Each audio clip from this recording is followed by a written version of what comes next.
शेतात चरत होती एक निरपराध गाय, परंतु एका विस्फोटाने तिचं आयुष्य उद्ध्वस्त केलं। मुरली शिवारात घडलेल्या या थरारक घटनेने संपूर्ण परिसर हादरला आहे। गावठी बॉम्ब गायीने चावल्याने तोंडातच भीषण स्फोट झाला आणि ती गंभीर जखमी झाली। हा फक्त अपघात आहे की रचलेला कट? घाटंजी पोलिसांनी तपास सुरू केला असून शेतकऱ्यांमध्ये भीतीचं वातावरण पसरलं आहे।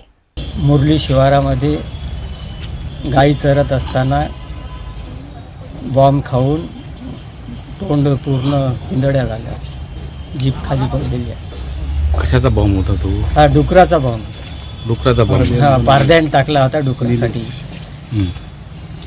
तो गायीनं चावला? हा गायीने चावला आणि तो तोंड फुटलं हा गाय? तोंड फुटून खाली पडली होती गाय।